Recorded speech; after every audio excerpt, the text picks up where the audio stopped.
মধুবাসীদের জন্য কিছু দিক নির্দেশনামূলক বক্তব্য রাখবেন এবং পাশাপাশি আমার এই বৃহত্তর মিরপুরে কোনো সরকারি মেডিকেল কলেজ কিংবা কোনো হাসপাতাল নাই।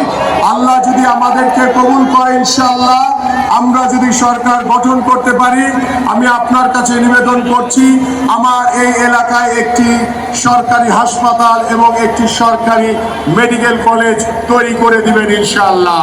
ভোট শুধু ভোট চাওয়ার জন্য চাইছি না, আমি আজ আপনাদের সামনে আমি পরিকল্পনা উপস্থাপন করেছি আমরা দেশ এবং দেশের মানুষের জন্য কি করতে চাই। এতক্ষণ আমার বক্তব্যে আমি সেই কথাগুলো আপনাদের সামনে তুলে ধরেছি। প্রিয় ভাই বোনেরা, উপস্থিত মুরব্বীবর্গ, উপস্থিত মা বোনেরা, এখন আমি আপনাদের কাছে জানতে চাই, আমার পরিকল্পনা তো আমি আপনাদের সামনে বলেছি, কিন্তু ভাই বোনেরা ঢাকা 16 আসনের মানুষের পরিকল্পনাটা কি? আপনাদের পরিকল্পনা কি? ধানের শেষ। কে? ধানের শেষ। 12 তারিখে আপনারা যদি আমাদেরকে ধানের শীষে ইনশাল্লাহ ভোট দিয়ে দেশ পুনর্গঠনের সুযোগ দেন, এতটুকু আমি আপনাদেরকে বলতে পারি, বিএনপি যেমন অতীতে সকল সময় দেশ এবং দেশের মানুষের সাথে ছিল, ইনশাল্লাহ আগামী দিনেও দেশ এবং দেশের মানুষের পাশে বিএনপি থাকবে। আজ আমরা এই ঢাকা 16 আসনে দলের পক্ষ থেকে আমরা আমাদের দলের কর্মী, আপনাদের এই এলাকার সন্তান আমিনুলের হাতে আমি এই ধানের শীষ আজকে তুলে দিয়েছি।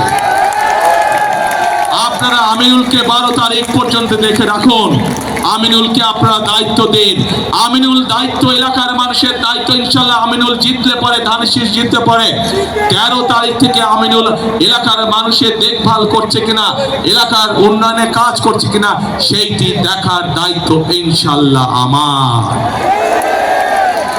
প্রিয় ভাই বোনেরা, আগেই বলেছি আমি আপনাদের প্রতিবেশী হিসাবে ঢাকা 16 দেখার দায়িত্ব আমার দায়িত্বের মধ্যে পড়ে। ইনশাআল্লাহ আপনাদের সন্তান হিসাবে, আপনাদের প্রতিবেশী হিসাবে আমি আপনাদের সাথে যেমন আগেও ছিলাম, ইনশাআল্লাহ ভবিষ্যতেও থাকবো।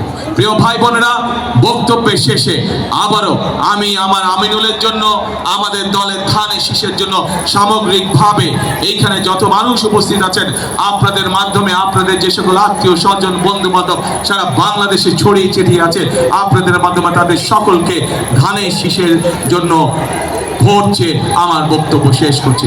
ইনশাআল্লাহ সকলে ভালো থাকবেন, আমার জন্য দোয়া করবেন, আমিও দোয়া করব আপনারা যাতে ইনশাআল্লাহ সকলে ভালো থাকেন। আল্লাহ হাফেজ। বাংলাদেশ জিন্দাবাদ, বাংলাদেশ জাতীয়তাবাদী জিন্দাবাদ।